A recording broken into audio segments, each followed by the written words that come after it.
Hello, everybody. It's the old bear from the Old Bear's Den of Bigfoot back again.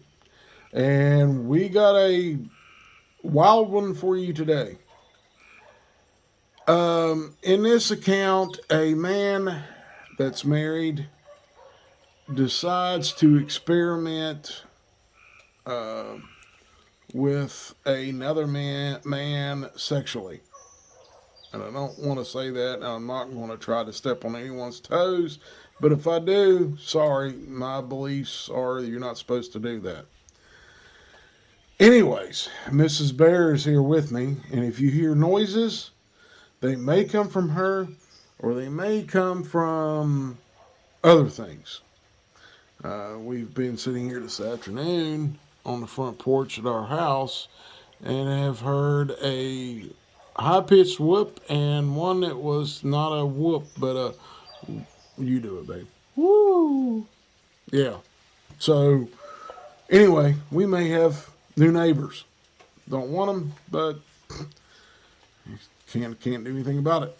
Anyway, the account starts with a gentleman that evidently has been messing around on his wife for 6 months approximately. Now, this was fairly recent, and it's weird, and then it doesn't end well. So,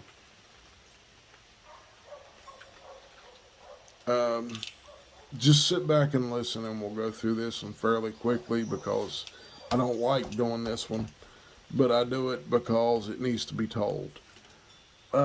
Anyway, he's ran around his wife for about 6 months with this other guy, and he decides that he's going to go with him one more time to a secret camping spot that they have, and they he leaves on a Friday. They get up there around 2 o'clock. They hike on the trails in that area for probably a mile and a half from their car. They go off the trail and they make their campsite. Now, the campsite, according to sorry, what I was told by the woman that called me his wife, is evidently it's because he describes it.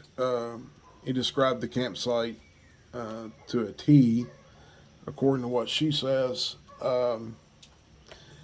And you can't see their campsite from the trail, so you would never know anyone's there unless you saw smoke or something from a fire. And they're very careful about that. They try not to let anyone know that they're there, and they do their thing of being buddies and whatever you want to call it.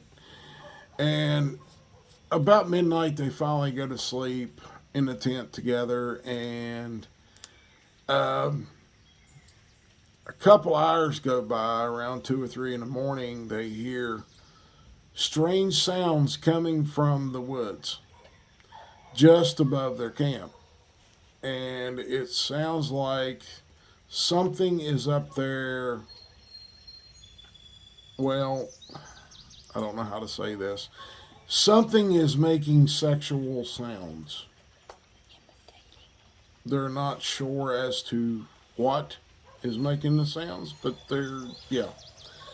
Anyway, they get out of the tent and they're looking around and they got flashlights and they got a little fire built and they kind of stoke it up with the firewood that they had gathered that afternoon, and they see something with one of the flashlights that they have, and it shows up on a face of a hairy man, and it's got hair all the way around the face. It doesn't have a. It has a beard, like a beard, coming down from the ears and around off the top of the head, and it's semi-human type face.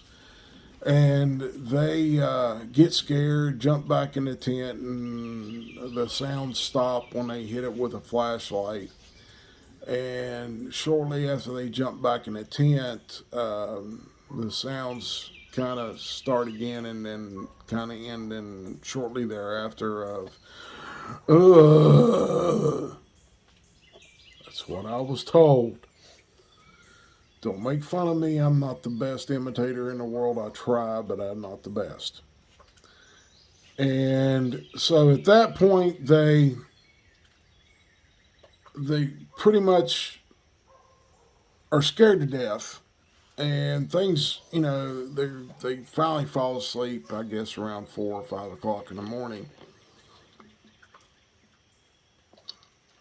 and the husband that's cheating on his wife finally says, "Look, we need to stop this. We need to leave.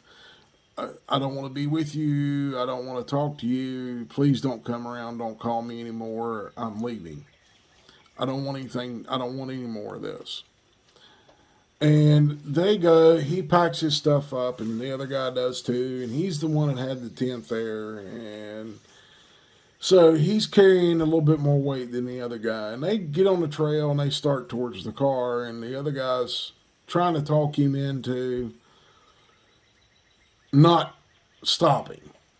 And at some point they stopped and they heard something coming off the mountainside towards them, and it's rolling rocks down the hill, and not little rocks, and they get scared. They've already seen this thing once, and it scares them, and they kind of dive off the trail, and the trail goes right straight down the hill and then back up and then back down. But if you go straight over the hill to the creek and follow the creek down, it takes you to the parking area.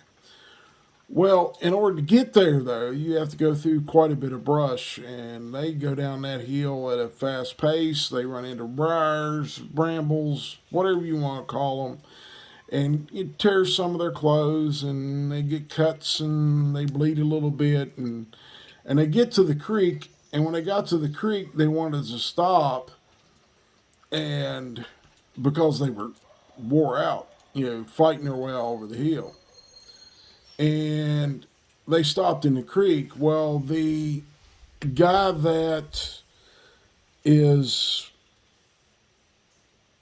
doesn't have a wife steps over on the far side of the creek, and his buddy's there washing himself up and trying to get his cleaned up and dealing with some of the cuts on his arms and the holes in his shirt and stuff like that. And he's kind of knelt down in the creek, and the guy steps across the creek to relieve himself. And when he did that, he heard something coming down the creek. Now he looks up the creek and he sees this creature that they saw the night before. And it starts doing some weird undulations with its hips. And this freaks him out, and he screams at his buddy, and he looks up and sees the creature, and it's doing all these wild gyrations with its lower half. And both of them take off running down the creek, and this thing follows them almost to the car, or their cars, almost to the parking area. And at some point it stopped, and they got in their cars. And the one guy that didn't have a wife, he just threw his stuff in and took off. And the other guy threw his stuff in the back of the car, in the trunk, and got in the car and drove home. Now, this is Saturday. He's not expected to be home until sometime on Sunday. So he goes home, goes in, sits down and writes an 8 or 9 page letter to his wife detailing everything that he has done over the last 6 months. And the reason that he came home, he was going to tell his wife everything, give it to her, and let her read it. Well, sometime that night, he evidently cracked the seal on a fifth of liquor and started drinking liquor. And between the stress of seeing one of these creatures and the alcohol and the embarrassment and the regret that he had for doing these things outside of his marriage, he decided around uh, 2 a.m. to take his own life. Um, it's a sad situation. The wife was going to be home around 2 o'clock because she had spoke to her husband that she was going to told him on Friday that she was going to go over to her mom's house and her sisters was going to be over there and they were going to have a girls' night and at mom's, and they were over there drinking wine and talking and doing everything like that. And I guess sometimes she figured out that she was too inebriated to be driving and didn't go home. And it's not the wife's fault. It's not the husband's fault um, in this account. And it's a very sad situation. But when she got home Sunday morning, she found her husband had shot himself. She found the letter before she found her husband, and she read the letter and she was all upset. She knew he was home because his car was parked out front in their driveway, and she went looking for him in the house, and he wasn't answering her. And she found her husband, and he had shot himself. Um, According to what she told me, they believe he done himself in between 2 and 3 o'clock in the morning, and she kind of blamed herself for not going home. She believes she could have saved him.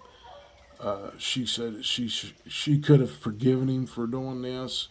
It would have taken some time, but it's a very sad situation, people. So I know there's a lot of people that want to see one of these creatures, but the trauma it causes you um, is not a good thing. It's not. And my wife is one of those people that used to say, "Well, I want to see one."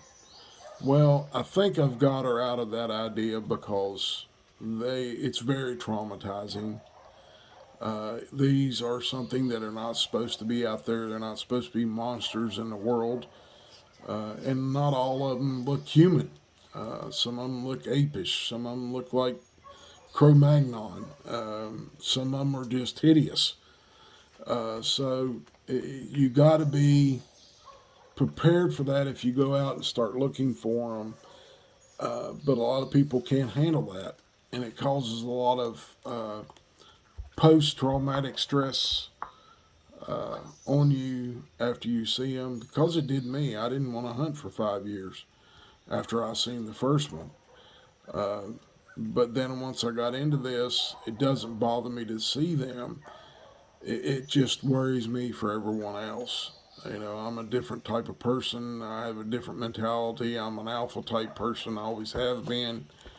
Um, and it does affect you.